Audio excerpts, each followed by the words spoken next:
Welcome, everyone. We have many people with us here tonight. So if you're new to Friends, we are an organization dedicated to the preservation and celebration of the architectural legacy, livability, and sense of place of the Upper East Side. And this year, we are celebrating our 40th anniversary. Last month marked the 200th anniversary of Frederick Law Olmsted, the prolific landscape architect responsible for the design of Central Park and many other parks throughout the country. Tonight is the first of two events that we're hosting in celebration of Olmsted bicentennial. Our speaker tonight needs no introduction. Lucie Levine will offer a look at many of Olmsted's other beloved green spaces, both in New York and beyond. And on Saturday, we'll have a walking tour in Central Park with municipal archivist Cynthia Branwell. Before I hand it over to Lucie, just a quick reminder, the chat is disabled. So if you'd like to ask some questions, you can do that by going on the Q&A feature at the bottom of your screen. Now, the floor is all yours, Lucie. Thank you so much. I so appreciate being here. Thank you, everybody, for joining me for 200 years of parks, celebrating Frederick Law Olmsted. Now, Frederick Law Olmsted is credited with creating the profession of landscape architecture in the United States. Though he is deeply associated with New York City and responsible for many of our most beloved green spaces, including Central Park, Prospect Park, Fort Greene Park, and Riverside Park, Olmsted worked across the country, and his life and career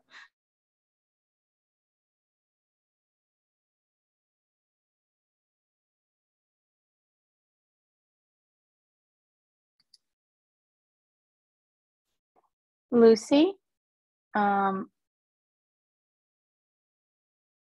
think you're frozen. Attendees, if you can confirm that Lucie's frozen, I will quickly enable the chat again.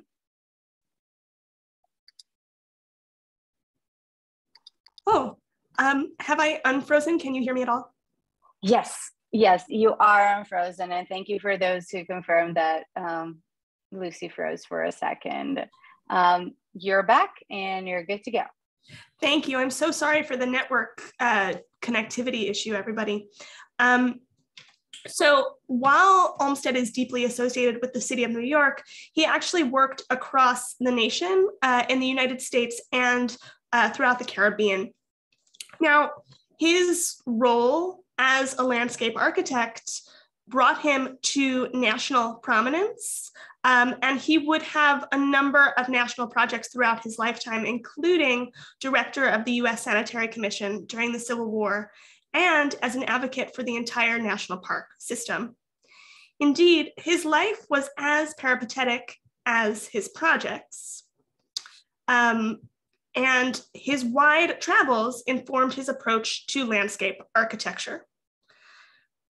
But it all began in one particular landscape, which is this. Olmsted was born in Hartford, Connecticut in 1822. At the time, Hartford was considered a beautiful place. In fact, Mark Twain wrote of Hartford that in 1868, he said, "Of all the beautiful towns it has been my fortune to see, this is the chief. Everywhere the eye turns, it is blessed with visions of refreshing green. You do not know what beauty is if you have not been here." Olmsted, for his part, took long walks with his father throughout the countryside in and around Hartford and developed from those walks a great love of travel and natural scenery. Indeed, near the end of his life, Olmsted wrote, "The root of all my good work is an early respect for, regard, and enjoyment of scenery, and extraordinary opportunities for cultivating susceptibility to the power of scenery. Now, Hartford was not only a beautiful place, but also it was a devout place, which meant at the time that it was awash in progressive values. For example, Harriet Beecher Stowe, author of Uncle Tom's Cabin and ardent abolitionist, also lived there. In the 19th century, indeed, from really the 17th century through into the mid-20th century, there was not what we think of today as the religious right. There was actually what we don't think of anymore, but should, which was the religious left, which was to say that devout people in the United States were at the forefront of all of the most progressive movements of their time, including abolition, including women's rights, including even birth control advocacy. So when we think about the role of religion in Olmsted's life, we really can't overlook the way that the church and scripture actually did shape his early views on what egalitarian landscape architecture could mean and could be for the nation. So at the age of 7 in 1829, Olmsted began to study with congregational pastor Reverend Zola Whitmore here in North Guilford, Connecticut. Whitmore was a lover of nature and an avid gardener. He was also an abolitionist and a temperance advocate. His views had a deep impact on Olmsted. Olmsted continued his religious education until 1836, living and studying privately with Reverend Joab Brace in Newtown, Connecticut. And in the late 1830s and into the 1840s, he learned surveying, civil engineering, math, and scientific farming to go along with his religious education. He also traveled to New Hampshire and Washington with his father. He called these trips tours in search of the picturesque. The term picturesque comes largely from the pioneering landscape designer Andrew Jackson Downing, who published a treatise on the theory and practice of landscape gardening adapted to North America in 1841. Downing was one of the earliest advocates for what would become Central Park, and he had a major influence on Olmsted. Indeed, Andrew Jackson Downing would ultimately introduce Olmsted to his business partner, Calvert Vaux, with whom Olmsted would collaborate on most of his most revered projects, including Central and Prospect Parks. In fact, Andrew Jackson Downing had such a profound influence on both Olmsted and Vaux that Vaux named his son Downing in honor of Andrew Jackson Downing. Now, in his book, Downing defined two styles of landscape architecture, the beautiful and the picturesque. The beautiful expressed simple and flowing forms, whereas the picturesque had striking, irregular, and pointed forms. For Downing, the picturesque represented primarily a rejection of all rectangular and geometric forms in landscape design. When we think about the role that the picturesque will play in Olmsted's life and in the nature of his design, we can see that the rejection of regular geometric forms in a landscape meant the rejection of a city street grid, principally the New York City's 1811 Commissioner's Grid, and the idea that public parkland could be a repudiation of that man-made grid and could allow city dwellers to enter into the picturesque, into literally the sublime and the divine. And when Downing speaks about the picturesque, he's talking about rejecting geometry in favor of the natural drama of the landscape. Now, when we think about that in practical terms in New York City, consider, for example, Riverside Drive, or the fact that there is only one straight thoroughfare in all of Central Park. That is part of Olmsted's commitment to the natural curves of the earth. and to designing based on the picturesque, the sublime, and the divine, which already existed within the landscape, and he understood that. Essentially, it was his goal not to dominate the landscape as a grid would do, but to honor the landscape and to capture and refine it for the public, which is what he does here. Now, throughout the 1840s, Olmsted is really living a picturesque life, which is to say that there's a lot in the way of natural drama and scenery. There's a lot of travel, there's a lot of walks, but there's very little in the way of formal education. He wrote, "It followed that at the time my schoolmates were entering college, I was, for the most part, given over to a decently restrained vagabond life, which he said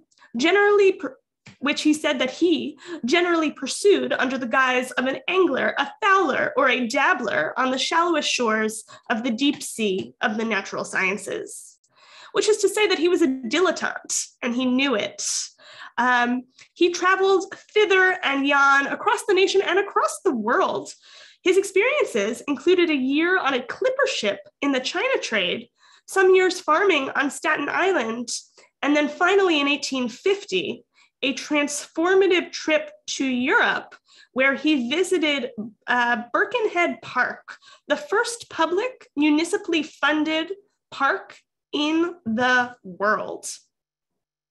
Here we can see a plan for the park itself, and this plan and this park would deeply inform his greensward plan for Central Park. He wrote of the experience of seeing Birkenhead Park. 5 minutes of admiration and a few more spent in studying the manner in which art had been employed to obtain from nature so much beauty, and I was ready to admit that in democratic America, there was nothing to be thought of as comparable with this people's garden. Again, this is the first publicly funded municipal park in the world. So Olmsted was extremely moved by the idea of public parkland. He continued, "I cannot undertake to describe the effect of so much taste and skill as had evidently been employed. I will only tell you that we passed by winding paths over acres and acres with a constant varying surface, where on all sides were growing every variety of shrubs and flowers with more than natural grace, all set in the borders of greenest, closest turf, and kept with consummate neatness."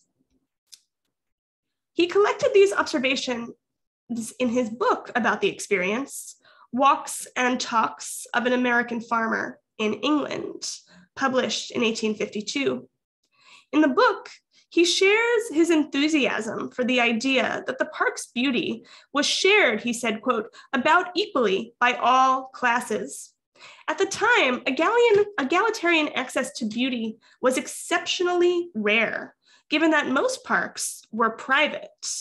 They would have been maintained in private estates, or if we're thinking about New York City, behind gates. Consider something like Gramercy Park, which remains private to this day. Now, the idea that equal access to aesthetic beauty and to the picturesque, so to the natural sublime, could have a moral dimension, and that public parks could inspire better citizens, is an idea that Olmsted shared with Andrew Jackson Downing, and one that was current in the mid-19th century. Which brings us to not only landscape architecture in the 19th century, but actually to the moral landscape of the United States in the 1850s and Olmsted's role in it. There are two major themes here that I would like to cover. First is this nation's original sin of slavery, and second is the sanitary movement, which began in England in the 1830s and informed 19th century understandings of public land and public health. Now, for Olmsted's part, between 1852 and 1854, writing for what was then called the New York Daily Times, and is now, of course, called the New York Times, he traveled throughout the South and Southwest, publishing a series on agriculture, economic conditions, and slavery. Olmsted saw the South as what he called a stronghold of evil and believed that Black Americans were entitled to the inalienable rights of men. He ended his series in the Times calling for, quote, all those who do not think slavery is right or who do not desire to assist in perpetuating it, whether right or wrong, to demand first of their own minds and then of their neighbors fair play for the Negro. Owing to his own moral conviction, which again came out of the seed of the religious left and his religious education as a child, which held that all people are equal in the eyes of God, and therefore most faithful people in the 1850s had been part of the abolitionist movement. Owing to that early moral conviction and also his experiences on this trip to the South and Southwest, Olmsted was a free soiler, which meant that he opposed the expansion of slavery into the Western territories. When he returned to New York in 1855 to serve as managing editor of Putnam's Monthly Magazine, he supported not only the abolitionist movement, but also carried on fundraising for weapons purchased for free soiler settlers in Kansas. That was a very contentious issue in the 1850s. It was known as Bloody Kansas, the standoff between free soilers, people who did not believe in the expansion of slavery, and those who did. Now, the other moral movement that shaped Olmsted's work was the sanitary movement and its relationship to public health, which helped lead to the creation of Central Park. Now, by 1850, New York had one of the highest mortality rates of any city in North America or Western Europe.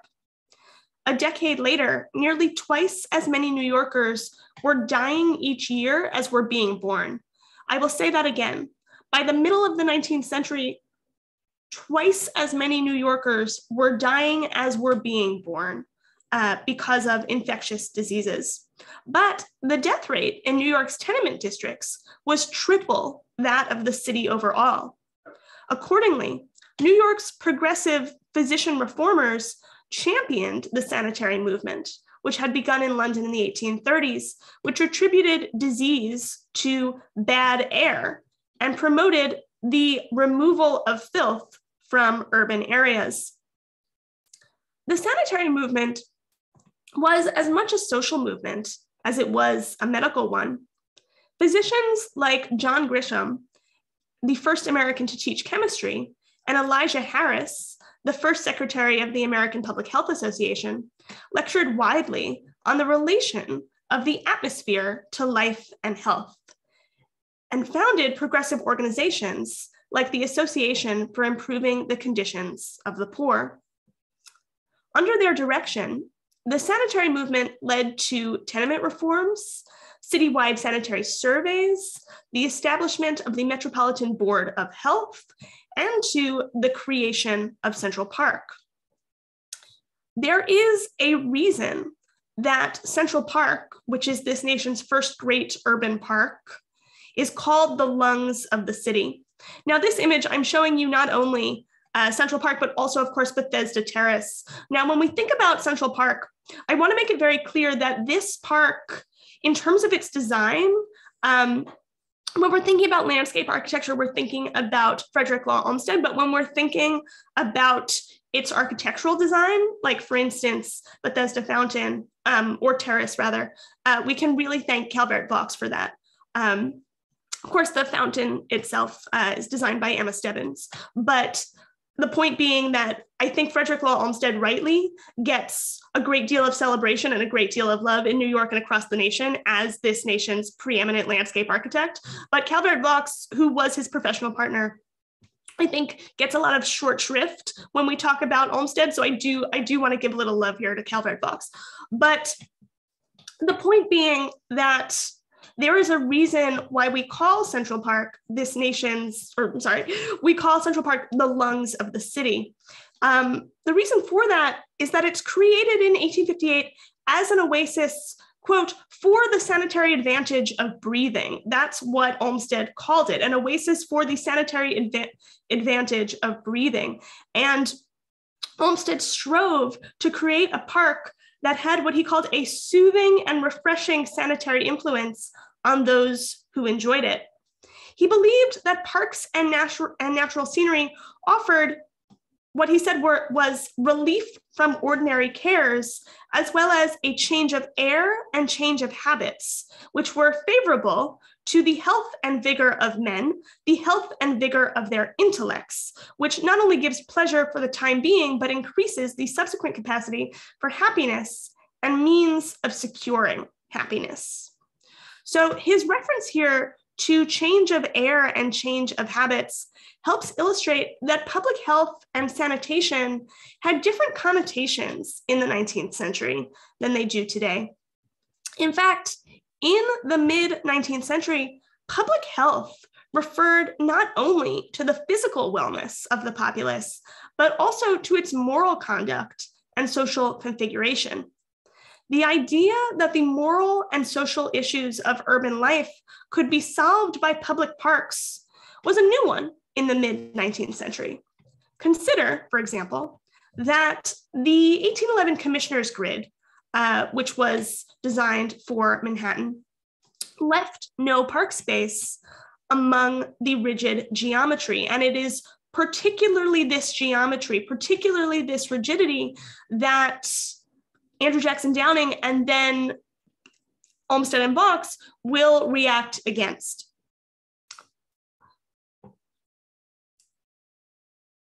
So the reason that we have this difference and this reaction, and the reason that it comes in the 1850s as opposed to in 1811, actually has to do with the transformation of the city wrought by industrialization and immigration.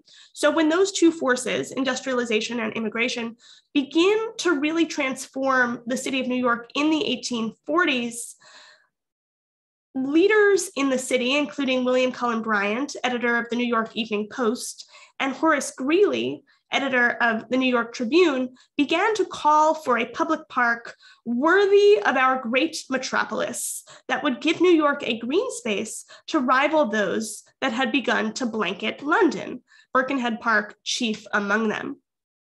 Now, Olmsted personally considered the highest value of a park to lie in what he called the subtle and spiritual qualities of its natural scenery, right? The picturesque, the natural sublime. But he nonetheless wrote that in the 1840s, the political economy of the day valued parks almost exclusively because of their cleaner air, and few traveler stories or other general accounts failed to refer to them as airing grounds or breathing places. So this idea of pure air as opposed to bad air was what made the idea and ideal of the park so palatable to mid-19th century New Yorkers. This idea that a breathing ground, a place for the sanitary advantage of breathing, would keep you safe from what they called dispensation and disease. In this, there is some paternalism, even in Olmsted's own writing and his own commitment to egalitarianism, which was real. He truly did believe that public parks should be available to all people and to all classes in perpetuity. And we'll see that in particularly with his passion for what will become the national park system. But he also held, as many wealthy public health advocates at the time held and believed, that reforms like public parks would and could and should, quote unquote, uplift the poor. So for example, Olmsted wrote that Central Park was, quote, for the accommodation and gratification of immense numbers of the great industrious, moderately thriving, decent, self-respecting class, the children of which mainly fill the common schools. He was also certain that the park would have what he called a manifestly civilizing effect on that same class. So we have this notion that my egalitarian ideals will help you. So there is a little bit of paternalism. There is also within the sanitary movement the notion that egalitarianism only goes so far, because some reformers used the sanitary movement also to forward ideas of civilizing influences and removal of filth as weapons in what we would a century later begin to call urban renewal, right? And the idea that, quote unquote, the removal of filth could be used as a weapon against the poor and disenfranchised, particularly against the city's Black residents, which is what happened in the case of Seneca Village. Sanitarians throughout Europe and the United States justified major urban projects interpreting the removal of filth as urban cleansing to neutralize a threat of what they began to call dangerous classes, and empowered park builders in the appropriation of land and the displacement of its residents. So when we think about the creation of Central Park and the idea of this overwhelmingly beautiful egalitarian space, we can't think about it without thinking about Seneca Village and the fact that while much of the land that would become Central Park was rocky and swampy, it was by no means uninhabited. The Central Park Conservancy estimates that 1,600 people were displaced throughout the area. Seneca Village, the first and largest free Black community in antebellum New York, which flourished between 82nd and 89th Streets and between 7th and 8th Avenues, was destroyed. Seneca Village, at the time that it was swept away in 1857 to create the park, was an integrated enclave home to 225 people, 2/3 of whom were Black. The community supported 50 homes, 3 churches, a school, as well as planting fields and orchards. Interestingly, Olmsted, Vaux, and their families would actually move into the park, into what was then the St. Vincent Convent near 109th Street in the park in 1859. Now, the role of public health and the idea of park as public health, which had so deeply taken root in the 19th century, brings us to Olmsted's next act, which was the General Secretary of the United States Sanitary Commission during the Civil War. And it helps us to see how truly intertwined parkland and public health were when we realize that Frederick Law Olmsted leaves his post as superintendent of Central Park to immediately become the General Secretary of the US Sanitary Commission in June of 1861. Now, the Sanitary Commission was a national medical relief organization organized during the Civil War for securing aid and supplies for wounded soldiers. The organization was the precursor to the American Red Cross, and in a war where more soldiers died of disease than of battle wounds. That's true. In the Civil War, more soldiers died of disease than of battle wounds. It would become this nation's largest national public health effort up to that time.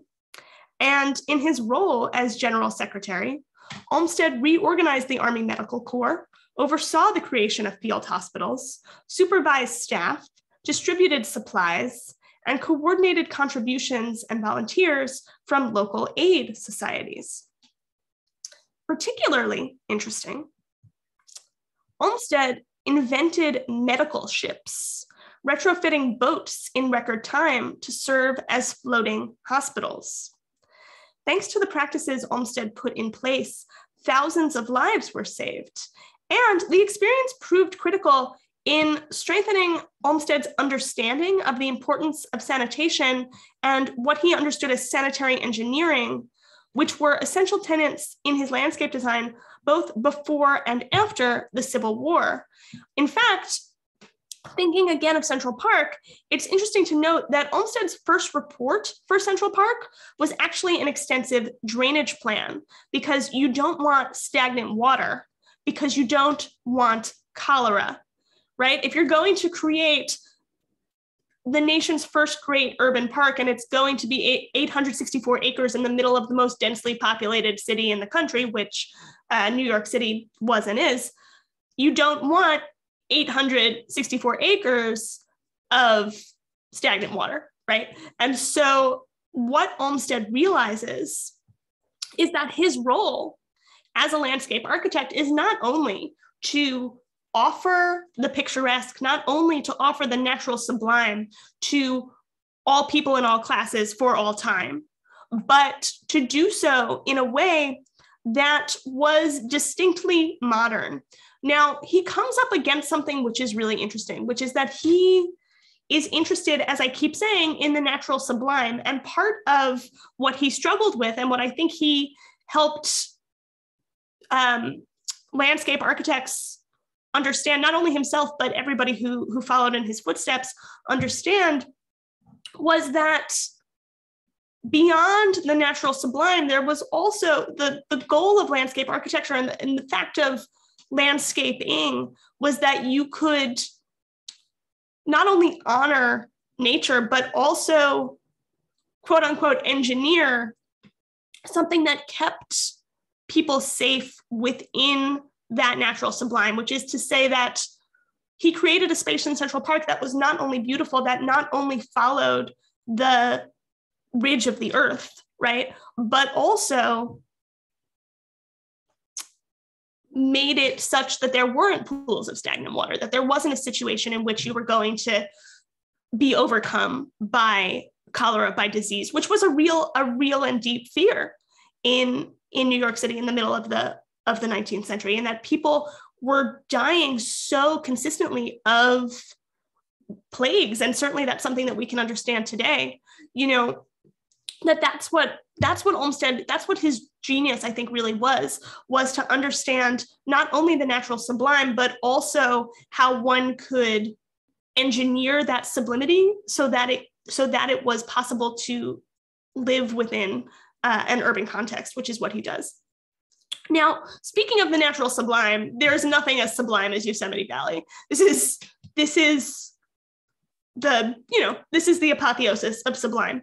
And it's interesting to think and to realize and to know that Frederick Law Olmsted goes from his role in the Sanitary Commission, which is a job certainly on the national stage, to the head of the Yosemite Valley Commission, which begins the national parks movement. So when he approaches the national stage during the Civil War, he never leaves it, that he will always be not only a regional landscape architect, not only in the employ of the New York City Parks Department, which he was, but beyond that, an architect of the nation, right? A landscape architect for the entire country. The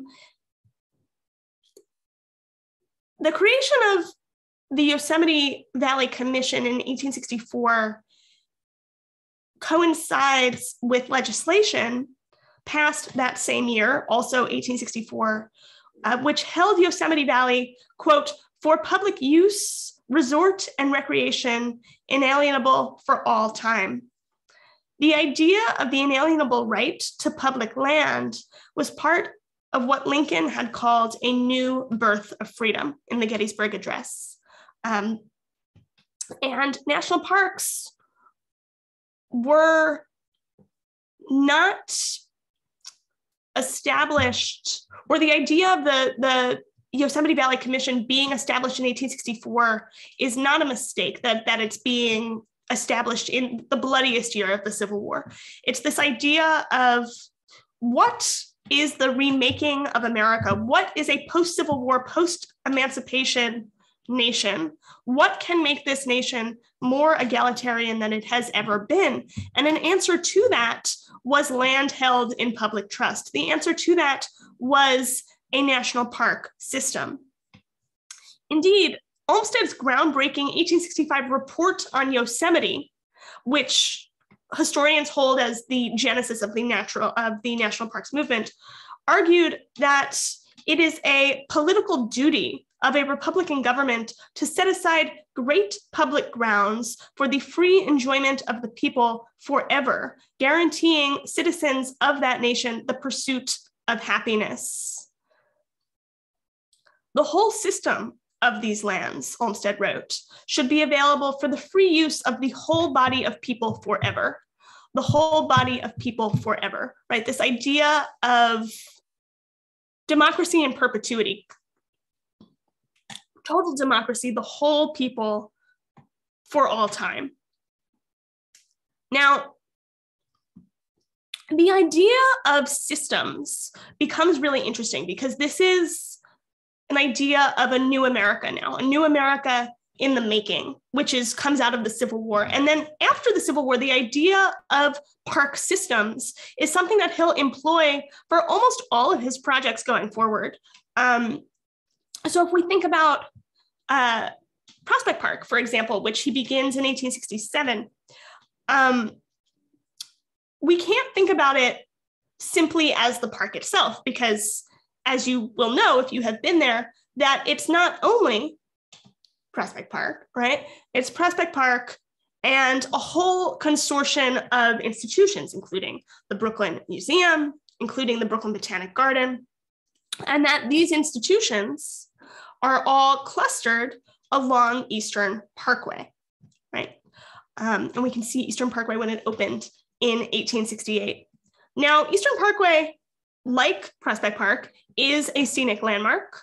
And Eastern Parkway, like Prospect Park, was designed by Olmsted and Vaux. Indeed, Eastern Parkway and Ocean Parkway, laid out in 1868, are the first parkways in the nation. Now, the idea of the Parkway really brings us back to the demolition of the grid and the idea of the picturesque and the natural sublime being a repudiation of the man-made grid. And we can really understand that goal when we think about Olmsted and Vaux' report for the park, in which they wrote, "The primary purpose of the park is to provide the best practical means of healthful recreation for the inhabitants of the city of all classes. It should present an aspect of spaciousness and tranquility with variety and intimacy of arrangement, thereby affording the most agreeable contrast to the confinement, bustle, and monotonous street division of the city." So what Eastern and Ocean Parkways do is they bring the park to the city. They bring the park out of the park and into the city, so that even if you don't live, for example, around Prospect Park, you might be able to experience greenery, to experience beauty, to experience a respite from the grid along Eastern Parkway.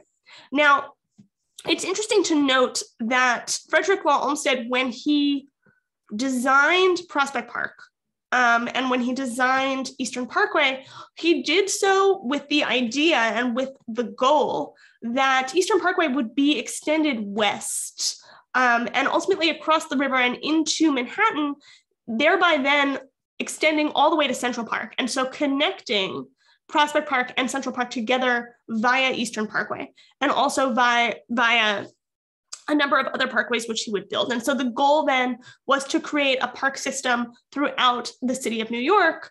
And in certain ways he did that. Like when we think about the creation of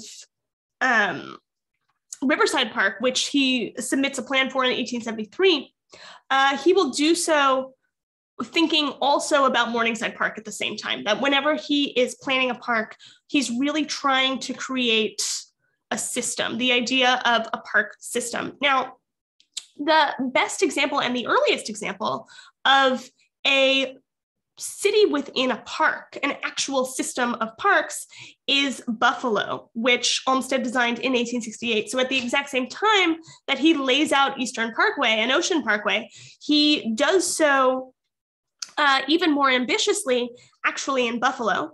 So the Buffalo Olmsted Park systems includes Delaware Park, Front Park, Casanova Park, Martin Luther King Jr. Park, South and Riverside Parks, public squares designed by Frederick Law Olmsted in Buffalo include Lafayette and Niagara. Olmsted designed circles include Colonial, Gates, Ferry, McKinley, McClellan, Soldiers, and Symphony. Now,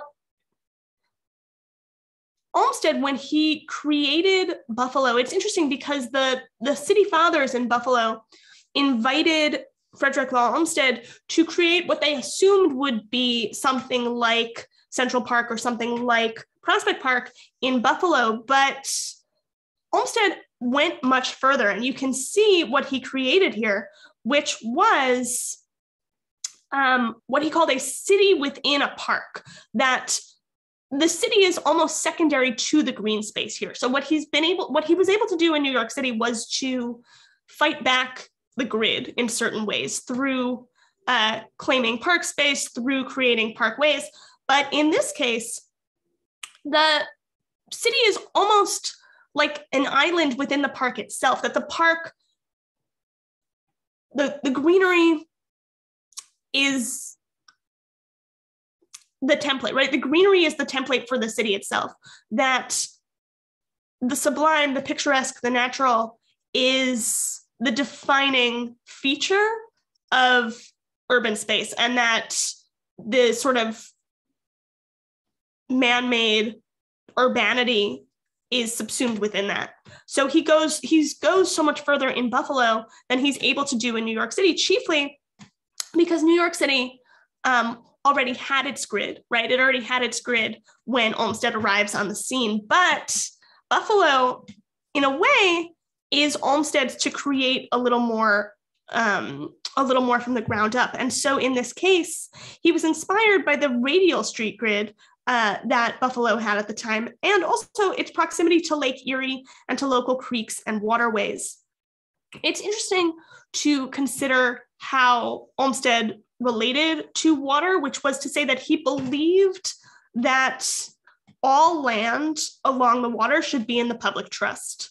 And so, for example, when we think about New York City today, and we think about the greenways along the East River and the Hudson River, which certainly didn't exist in Olmsted's lifetime because it was a working waterfront, are really in his design ideal and really created in his image, which is to say that public access to the waterfront, public access to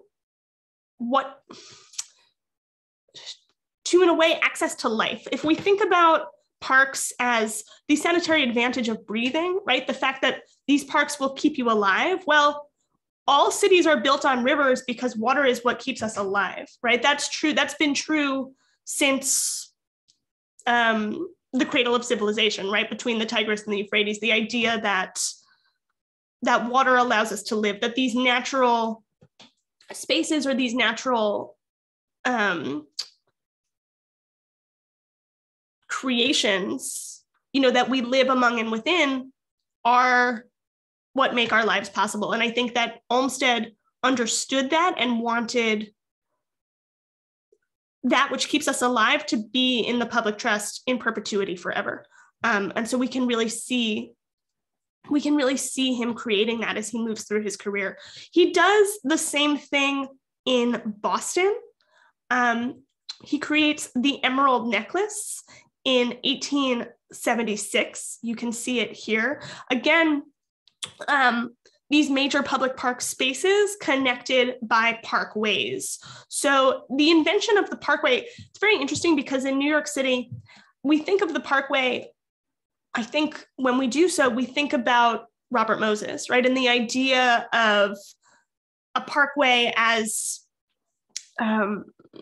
almost a destructive force that leads to urban renewal, that leads to the destruction of Inwood Hill Park, for example. But Olmsted, when he pioneered the parkway, did so in the opposite manner, which was not to bring the pavement into the park, but to bring the park into the pavement, to offer a respite from a man-made grid, a man-made world, right? So it's really the opposite. The creation of parkways in this case is really the opposite of how we think of them now.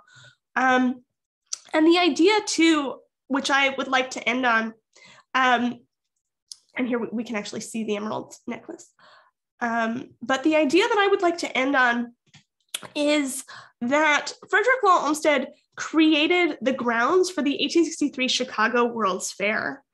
Now, Olmsted's fairgrounds, in this case, featured a large lagoon as a centerpiece with a system of canals and water basins. And I tell you this because the 1863 Chicago World's Fair was the beginning of what was then called the City Beautiful movement, which really had a lot to do with what I've been talking about, which is the idea that architecture can create a new and better world, that beautiful public architecture and beautiful public landscapes, in this case, can create a more moral, a healthier, a more democratic city. And that indeed the ideal city, the ideal democratic, moral, healthy city can be planned and can exist in the public trust in perpetuity, right? And that really is Olmsted's goal, and always was to offer to the nation an ideal. And I think it's really important to recognize that while his parks, if we really think about Olmsted's first park work, we can begin with Central Park beginning in 1857, but that his career is one that is informed by and in response to the Civil War, right? And to this question of what is a new birth of freedom? What is a new nation? What is democracy? And for him, landscape architecture and the democratization of the natural sublime was a way to honor the nation's highest ideals. In the face of its greatest sins, that landscape architecture and the public trust of land and the creation of public parks was a way to promote, and he says this in all of his writing, the pursuit of happiness for all people, all classes, at all times, forever. That it could be done, that it should be done. I think Olmsted really proves that urban planning, or good urban planning, right? That a well-planned city offers equality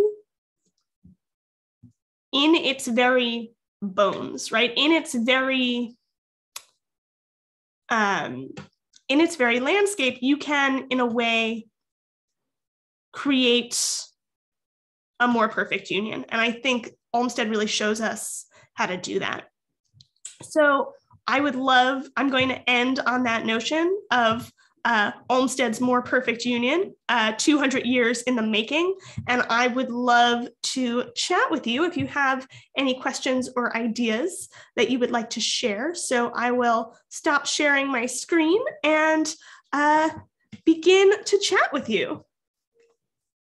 Hi, Lucie. Oh my God, this is great. As a reminder for everyone, if you'd like to ask a question, you just go to the Q&A feature at the bottom of your screen. And I do have a question myself, and it is one thing that as urban planner, as somebody that works in this field of preservation and looks forward to the livability of the city, how do you think that we're doing today based on Olmsted's plan? That's such a good question. As I mentioned, I think the reclamation of the waterfront is a really interesting way to think about Olmsted's ideas, but also I think that public space has always been contested in New York City, and this idea of who gets to use these spaces and how, is always going to be a hard thing to think about, because, usually it is often the case that park space drives up real estate values. It always has, which means that wealthier people are often the ones who are in closest proximity to the park. And Olmsted actually knew that, which is part of why he created Parkways, which is to say, okay, if you don't live perhaps in these neighborhoods, you can experience, the Parkway, if not the park itself. And so I wonder today, when we think about the creation of new parks, I think the most famous brand new park in New York City is actually a private park, right? It's created with private funds, which is Little Island, and so that is in the waterway though. So it is actually public land, and it's the use of private funds for the creation of public land. And I wonder, that is something that is interesting to me, but is actually not, I think, within Olmsted's ideal, which is the idea of publicly maintained public lands. And so I guess my answer to that question is, what is the municipal, how does the municipal government really care for, what should be in the public trust, and how can planners really, use public funds, I think, to its greatest extent. And I think there are planners who are really thinking about that in New York and also across the world. I think what's cool is, if we think about Paris, there is now a plan. Anne Hidalgo, who's the mayor of Paris, has just recently okayed a plan, or passed a plan, of the greening of the Champs-Élysées, which is really interesting to me, and the idea of how do we take iconic boulevards that were not necessarily built with greenery in mind, and make them more green. And that's an issue, around climate change as well. So I think now, with Olmsted, the question is not necessarily how do you create and institute the national sublime, but how do you protect what is a disappearing natural landscape, Yeah, that's a very interesting point. And another question on the same in the same lines is that, and it's very interesting that you brought up Little Island in this, is that New York specifically is already extremely built. There's not much to grow or to create more parks, and that brings us to a dilemma of displacing and all of those things, and Little Island is a solution. Do you think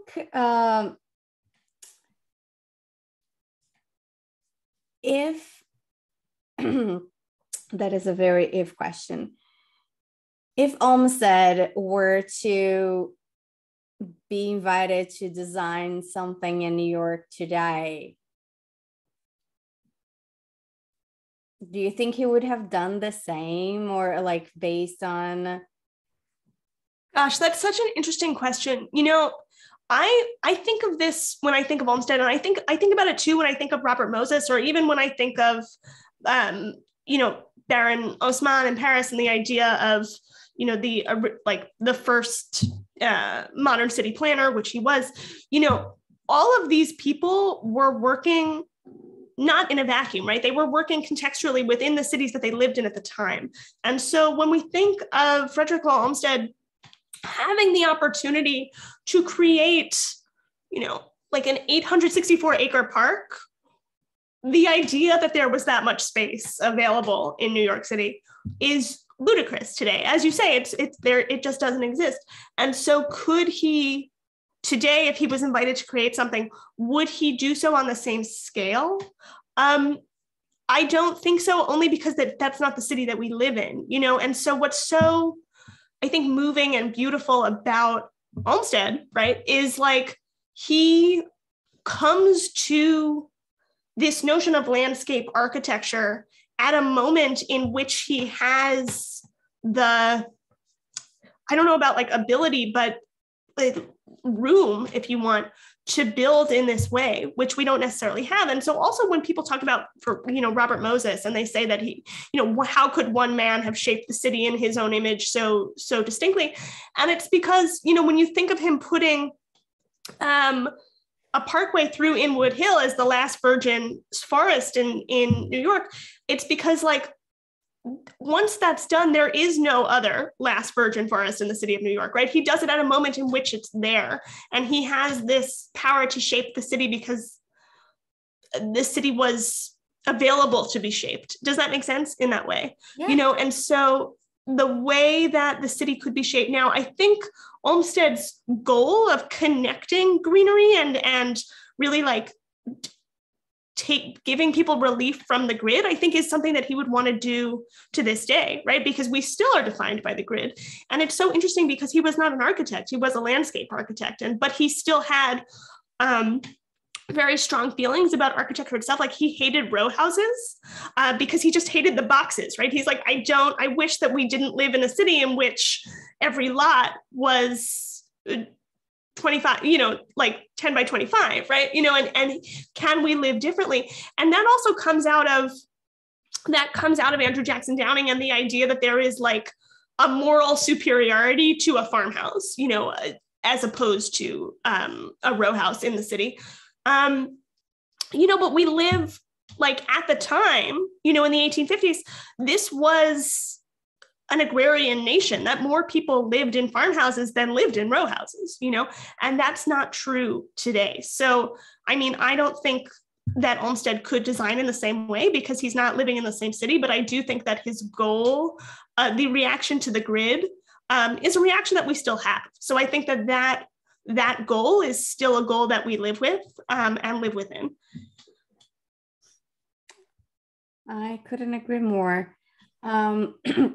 We are reaching the top of the hour here. I would like to remind everyone, well, thank you for coming. Thank you for being here today to celebrate this great person. And thank you, Lucie, for always doing such a great job.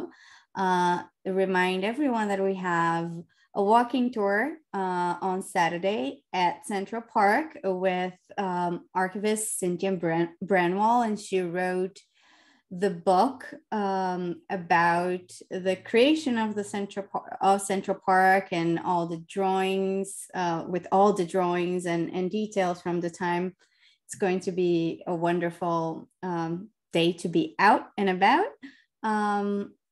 Thank you, everyone. Thank you, Lucie. And I see you next time. Yep. Bye, everybody. Thank you so much.